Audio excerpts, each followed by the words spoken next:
السلام علیکم ملګرو د خیبر جرګه چې دن خدای د لوی مصیبت نه بچ کړه یو کس پکې ونیو غلی پکې ونیو ملګرو سیټ چې تاسو د تصویر ښکاري دا کس چې دی نو دا چې دی نو هلته ونیو په هغه ځای کې ملګرو چې دی چې ونه دې سره څه سامان و ملګرو دا چې دی نو یو غلی ونیو که نه خدای زمونږ چې دی نو د پښتنو جرګه چې دی نو لوی مصیبت نه چې دی نو بچ کړه ملګرو ځکه چې داسې قسمه خلک راځي که نه انتشار جوړوي زمونږ پښتانه چې دی نو دا ختموي ښه داسې قسمه خلک چې دی نو هغه ونیو په ډانګو باندې هم وواهه ځکه چې هغه چې کومه کار کاوه ملګرو نو هغه چې دی نو پښتانو ته نقصان ورساوه پښتانه یې الوځول ښه دا کس چې دی نو دی ونیو ملګرو موږ ټول له پکاره چې دا ویډیو مخکې شیر کړو ځکه چې زموږ پښتانه هلته ډېر زیات دي او بل ځای د پښتنو نظر شم که نه پښتانه پرې پوه شول او پښتنو چې دا ونیو ښه ځکه چې ډېر غټ نقصان رساوه ځکه چې ټول څومره پښتانه تللي که نه په لکونو پښتانه دغلته تللي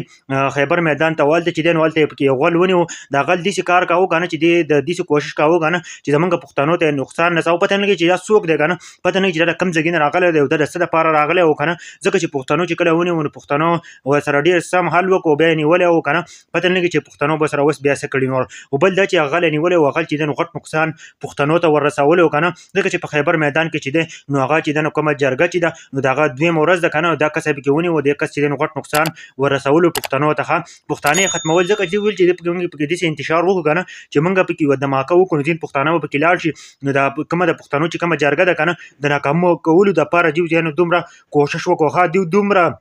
بغیرته مخلوق دی که نه چې دا چې دی نو دا قسمه خلک چې دی نو دا رالیږي او زمونږ په پښتنو جرګو باندې زمونږ د پښتنو په جرګو باندې چې دی نو هغه هلته چې دی نو په هغو باندې دماکې کول غواړي هغوی ختمول غواړي ځکه چې هغوی خو د امن دپاره راوتي دي د خپل پښتنو دپاره راوتي دي چې زمونږ پښتنو ته د انصاف میلاو شي ولې زمونږ د پښتنو سره زیاتی کېږي خو بل طرف ته چې دی نو هلته پکې یو غل ونیو که نه زما دا ویډیو پیغام د نورو پښتنو سره ضرور شیر کړئ یار موږ له هم پکار ده که نه چې ډېر زیات احتیاط کوو داسې قسمه خلک راځي زمونږ د پښتنو جرګې ورانوي زمونږ پښتانه داسې قسمه خلک ختموي افسوس خبره ده چې دوی موږ پښتنو دوی ته څه ویلي دي که نه د خپله جرګه که خپل ملک هم دی خپل وطن هم دی که نه او په هغه کې خلک نه پرېږدي افسوس خبره ده چې پکې جرګه نشم کولی زه پکې مخکې ته یوه خبره نشم کولی زه پکې د خپل حق تپوس نشم کولی نو داسې په ملک کې بیا څه موږ کوو که نه موږ له خو بیا جدا ملک پکار دی چې موږ ځان یو جدا ملک جوړ کړو جي دا واقع راغلی وه که نه زه هم ډېر زیات خفه کړم چې ولې په پښتنو په سپکه خلک ورپسې دی او پښتانه خلک ولې او پښتنو ته خلک نقصان نسي افسوس خبره ده یار زه خو ډېر زیات خفه کړم که نه دا کس یې نیولی و که نه ما دا ویډیو وکتله